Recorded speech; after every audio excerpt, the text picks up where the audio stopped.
iniziamo le premiazioni. Sono tante, sono importanti, ma è doveroso, oserei dire naturale, iniziare con il vincitore del premio Cherasco Storia, da cui è partito. Una volta si premiava solo il vincitore, poi sono aumentate le sezioni che man mano andremo a spiegare. Per tutto questo inviterei meglio il professor Melloni e il professor Sartre a venire, prego. Gli consegneremo la targa, poi fai tu, ce l'hai? Ok. Prima leggi le motivazioni. Ok, chiamerei allora il professor Giusto Traina sul palco che leggerà, che presenterà le motivazioni. Prego.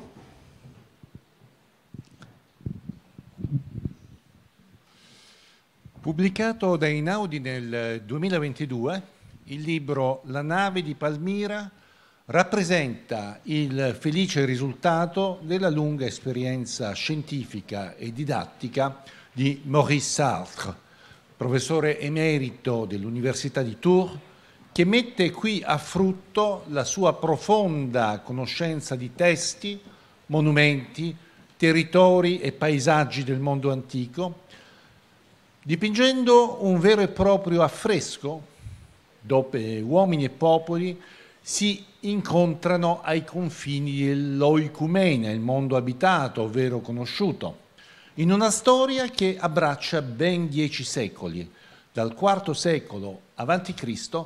al VI secolo d.C. Il viaggio comincia con la vicenda dell'esploratore marsigliese Pitea, presunto scopritore delle terre più settentrionali d'Europa, l'ultima Thule, e si conclude con gli incontri-scontri tra arabi, romani e persiani nell'Hejaz preislamico. I grandi professori sono caratterizzati da una grande erudizione, il professor Sartre non fa eccezione, ma la sola erudizione non basta per un percorso vertiginoso e avvincente come quello della nave di Palmira. E Maurice Sartre ha dovuto mettere a profitto un pregio ben più raro nella comunità accademica: lo spiccato talento nel sintetizzare e trasmettere anche a un pubblico non specialista delle nozioni complesse, talora astruse, senza però incorrere mai nei due principali difetti della divulgazione deteriore, la semplificazione e la banalizzazione. Coniugando sapientemente erudizione e capacità di sintesi, requisiti richiesti da questo particolare premio, abbiamo quindi l'onore e il piacere di nominare Maurice Sartre vincitore dell'edizione 2023 del premio Cherasco Storia.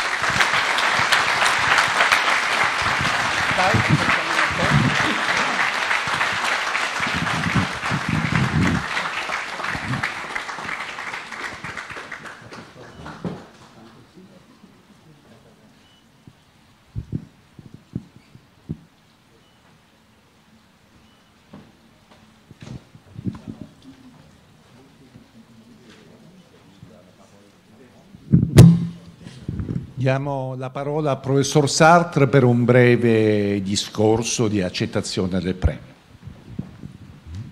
In francese.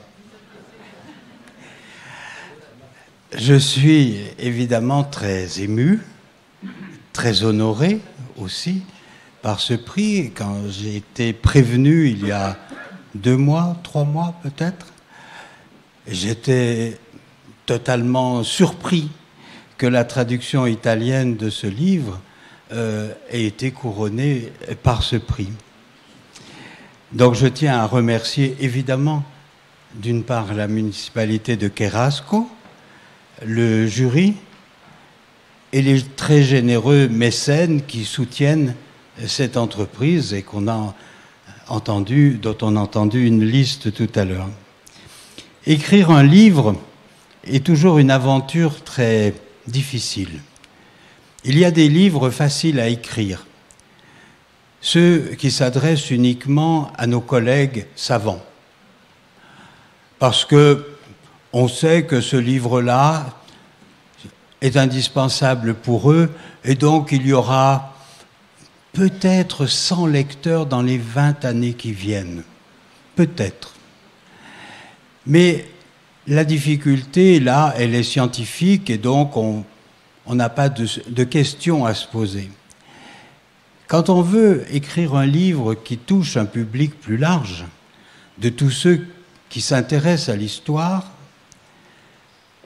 on est obligé de passer par des intermédiaires, en quelque sorte. Il faut arriver à utiliser toutes les connaissances qu'on peut et qu'on acquiert en écrivant le livre, mais d'arriver à ce qu'elles soient compréhensibles à des gens aussi intelligents que nous, mais qui n'ont pas forcément les techniques scientifiques qui sont les nôtres.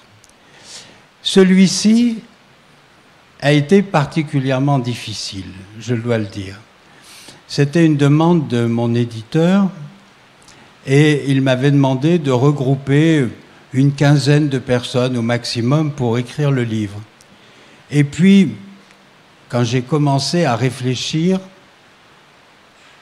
je me suis dit qu'il était beaucoup plus difficile de diriger 15 personnes que d'écrire un livre tout seul.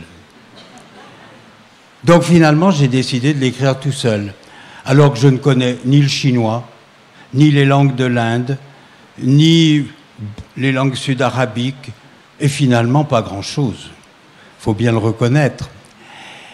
Et finalement, je me suis piqué au jeu. Après, j'ai trouvé une forme qui soit lisible, j'espère. Apparemment, le jury a trouvé que le livre était lisible. Et je ne peux donc que me réjouir, sincèrement, non seulement du prix, mais plus encore de la bonne diffusion de ce livre, qui, en France, il est vrai, a aussi obtenu une diffusion tout à fait importante et inattendue, je dois le dire, honnêtement. Je ne pensais pas qu'on atteindrait de tels chiffres de vente du livre. Et de voir que ce même succès se dessine en Italie grâce à ce prix ne peut que me réjouir. Donc, merci beaucoup. La meilleure récompense pour un auteur, c'est d'être lu. Et je crois qu'en Italie, ça va être le cas. Donc, merci beaucoup à tous. Merci.